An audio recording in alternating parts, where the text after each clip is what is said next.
money at Christmas, or you don't get all these things that you just, I think are led to believe are your rights, and you suddenly have to be kind of self-employed, and that's a huge shift of a paradigm shift from being an employee, and your wages are different, and the bills are still the same. So I've had to step up as an adult and suck it in and go, right, let's just go.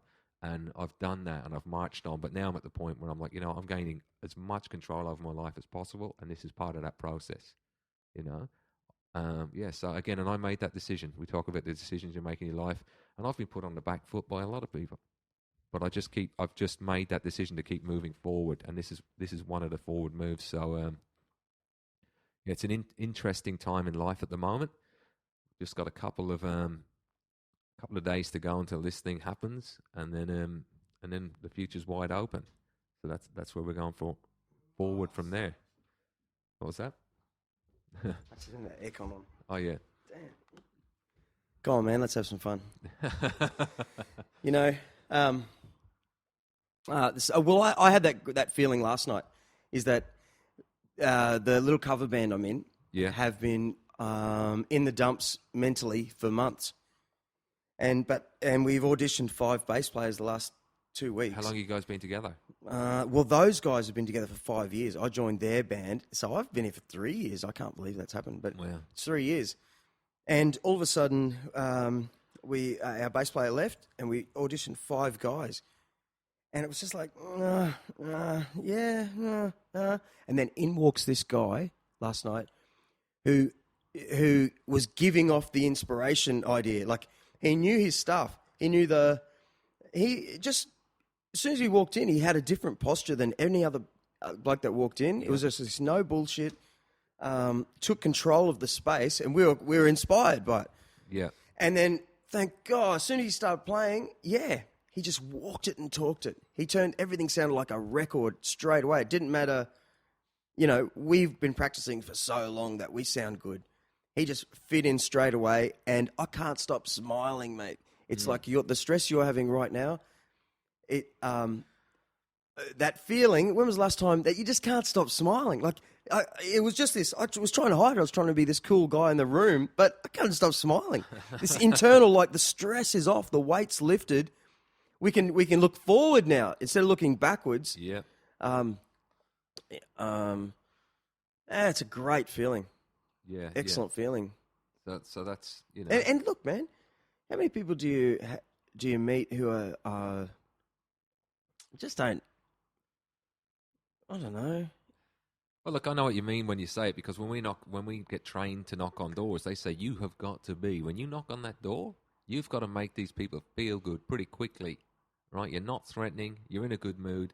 Everything's light. And it's gotten kind of automated for me, just knocking on doors and grabbing an email address and the phone number. And right now I feel like I'm just slugging it out at doors. I don't feel like I'm bouncing down the street, but I know, and that when I first started working for myself, because I've always done this for other people in real estate, but now I'm doing it for myself. The first couple of weeks that I was collecting details, I got 50% of my database, like within the first 2 weeks. And it's taken me like another 5 weeks to get that same amount, because the glow is starting to diminish as I start to get stressed out. Is it hard selling your own product, bud? Well, I'm not even... I could imagine skipping down the street a little better. If I'm selling Mrs. Johnson down at Palm Beach there, like, and you could explain it in the third person, like, oh, you should see what she's got. She's got the, and you get really animated because it's this other product. You don't sell your own house as a real estate agent.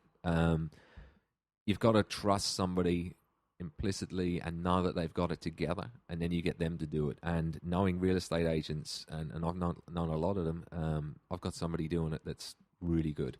Now, my original idea was I'm going to sell this myself, and I did one open home, and I went from having 6 or 7 years of everybody in my house saying, this is beautiful, this is amazing, to people coming through and say, this is shit house. And I just went, I'm not doing this, because you can take all the rejection and confrontation on doors all day, all week, and just not even bat an eyelid, because you don't care about people who are rude. You don't care. You just go, you know what, mate? And we'll talk about this in a second, people who shut people down. But on my own place, I just went, I'm not doing this because this is going to be stressful enough. And I just got someone else to act like a buffer. Anyone who tries to sell their own home, they're in for a lot of stress. You get someone else to act as a buffer. It's like selling a house is like crashing a car. You know, there's that moment when everything shatters and you either step out unharmed or you're messed up. And it's like having an airbag there, that real estate agent to absorb the pressure and make sure you're okay and that this thing is controlled, because it can get out of control real quick. And I've got someone in control. But just talking about knocking doors, in life, you see people who shut you down so quick sometimes, and you look at them, and the majority of those people, I'm not going to swear, but the majority of those people, they don't have a good. You can look at them and scan them, and they've got either a rubbish house, or a terrible physique, bad posture, or whatever it is. Some people are just having a bad day, and you take that. But very often, the majority of people that shut you down, as soon as you go, "Hey man, no mate, not interested," boom, and you just go, "Look at this bloke. He's got trash all over his garden," and this is not somebody that is ready to learn anything. When we talk about that moment when you hear something that changes your life, I am actually knocking on doors, giving people information that will change their lives. I'm saying, here's some free information, and if you want more of it, just give me an email address. I'll send it to you regularly. It doesn't cost anything. And if you want to opt out, just hit unsubscribe. But what I'm going to send you is useful. Even if you've got no intention of doing what I'm doing, it's educational. And these people who go, "No, mate, boom." They're gonna at some point want to sell their house. They're gonna pick a shit agent. They're gonna list it for the wrong price. The campaign's gonna go askew, and they're gonna lose money, and all because they hadn't got 1 minute to say, "Yeah, mate, no problem." Mm-hmm. And you see guys like Joe Rogan, who does the Joe Rogan podcast. He's now being consulted on all kinds of stuff like he's an expert. He's not an expert on anything, but what he is a guy with an open mind, sits back, lets people talk. He's skeptical on 95% of it, but he continually learns. And I think that's why this podcasting that you're doing is going to be great for you, because if you do this with an open mind, you're going to take on a lot of information very quickly. Yeah. It's going to be a big personal development thing for you, and hopefully really enjoyable and fun for the listeners. You know? And that's exactly right, mate. I've learned so much that in that I was talking over people. And I realised I did it in day-to-day life. Yeah. And not thinking about what they're saying, because I'm so frustrated by I've got to say what I have to say, Yeah. And finding out that the people, once you put a microphone in someone's face, I think there's a little natural thing to go, think correctly, get my thoughts out correctly. Yeah. And so that everyone, and they've all been mates basically sitting beside me, interesting mates I really like. And every time they find them talking in different things I had no idea that they thought and felt. And so it's a really cool trick between friends. Yeah. Throw a mic in front of someone and everything changes. And there's absolutely no one's going to bother you. We get out and it's like, right, we're rolling tape. It's an interesting thing that you just mentioned there, is that you talked over people, because I talk too much when I get nervous. And I used to get nervous all the time because, not my whole life, but when I came to the Gold Coast, as I said, with the employment situation being the way it was, at one point I was sending out 200 resumes, in 6 months and getting no replies. And I have gone from a guy that lived in the city, every resume I sent out, I got an interview, and every interview I went to, I got offered a job. And that was my whole life. And then you come up here and you're just firing resumes out, trying to get a start. No responses, and you're going for jobs at half the income. No responses, and then when you do get an interview for a job that's actually going to pay that money, you're so nervous going in there that you're basically talking. The guy's asking you a question, and to try and seem intelligent, you're formulating an answer, not even listening to what he's saying. And I went to did all this personal development, went to an interview, didn't get the job, and I thought it was made. It was exactly what I do, what I did. And due to the personal development, I actually contacted the guy and I said, "Look, I accept that you haven't given me this job. That's not a problem at all. But please, for my own personal development, because this is what I'm into, as we spoke about, let me know what it was how can I be a better interviewee and have more success in jobs? Tell me anything. I don't care." but just give me a straight answer. And the guy said, mate, if I'd have known that you were the kind of person that listened like that and could be spoken to like that, you would have had this job. But in the interview, when I was asking you questions, rather than listening to the question, you were formulating the answers before I'd finished the question. And he said, I could see it. And he said, it's just a shame, he said, because you've contacted me after I've offered someone else this job. And he said, it's just a shame that I didn't know that about you. And you have to ask those confronting questions sometimes and self-analysis. And like you're doing here, this is a good point for you. You listen to the podcast after you've done it and you've realised, well, what am I doing? What am I doing? I saw that with Artist Taxi Driver in London when he first started out. He used to talk over people all the time, and then he stopped. All the comments from listeners were, mate, let the person talk.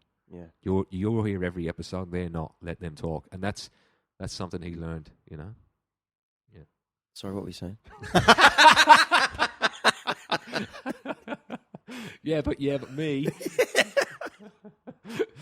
Yeah. Hey, you know what I saw yesterday? Did you know there's a big fireworks thing on Saturday night? Where's that? Sounds really. I have no idea it was on, but listen to this idea. It's at my house. Yeah. I can see where I want to go. No, picture this idea. It sounds so cool. In front of Surfers Paradise Beach, on the water, on 3 different barges. They're going to actually put them in the open ocean. 3 different fireworks companies, are going to do the best they can to get the best to win the battle. It's a fireworks battle. Oh, that'd be awesome. What a great idea. I'll be going to that. And apparently it was on last year, and it was mayhem. They thought it was. People saw fireworks they'd never seen before, like completely illegal Chinese stuff that they snuck in the back door somehow. That's great. But yeah, Saturday night. Oh mate, I think that's going to be that's good timing for me. That sounds like I love fireworks. You know, I love it. Yeah, me too. What is it? Where's the best fireworks you've ever seen? You know, in Japan, they call it hanabi. And they have these fireworks I've never seen here or anywhere else. Because I go race at the Speedway, these fireworks are on every weekend. Yeah. Japan, somehow, they make these fireworks go just the typical doom, up into the sky and then boom. Yeah. But they have red heart-shaped explosions that start from nothing and then go out in these huge heart shapes. But they're all facing the audience. How on earth do I don't know, do but that? It gets better than that. They've got other ones that are circles. And on the inside, there's 2 blue eyes and a big green smile. Yeah. I'm talking as big as those huge, the big boomers you see. Yeah. Every other. Yeah, they make all these weird shapes, stars, but fireworks with faces inside that big circle. You sure you just weren't on LSD that night? No, you can't get it over there. I keep telling you. It's impossible. What's the name of that website you showed me? Silk Road? Oh, God. I went to see fireworks. Linda, she took me on a holiday, and we went to London, and some friends of hers have an apartment right near the London Eye. We went over there at New Year's Eve. We had this huge night planned. We were all going to go out and have fun. She got sick and couldn't go out. She was dying. It was raining over there for months. We were drinking in Ireland, so your immune system was destroyed. Yeah. And we got to London, and she just became really ill. And these friends of hers lived in this apartment and had a completely flat roof. You know, it was actually an old jam factory, and so we went there anyway. Yeah, really? It was cool. It was a big factory, huge high ceilings, and everybody was there. Loads of apartments. We went up to the roof. We weren't allowed on it, but we jumped out, and there was all these barbecues on the roof in different areas, and they had these tarps over them. And the next thing, it started just downpour of rain, like unbelievable, and wind. And we took the tarps off a couple of barbecues and wrapped them around ourselves and stood on this roof, and we just watched this amazing fireworks display in the wind and the rain at midnight on New Year's Eve, from 2013 to 2014. It was a great massive display, and then we just got the hell out of there before we got sick. Magic. Yeah. What's London like? You lived there for 10 years. Yeah. It was when I lived there. I had a great time as a kid, cycling our BMXs everywhere, rally grifters and BMXs, and getting into this. What's a rally grifter? A rally grifter is like a small mountain bike for a kid, and they were the shit. You know, when you were kids, everybody loved them, and basically, I was only looking at them on Wikipedia the other day, thinking, man, these things would be collector's items today. You know, whoever has them, because they came in like blue. There was like a metallic blue, and then there was like a sparkly red one, and this big. Oh, it's a brand of bike. Is it the Rally Grifter? Yeah, the Rally is a bike company, and Grifter is these little kids' mountain bikes. Cool. And they were, as I said, they were kind of like tanks of BMXs.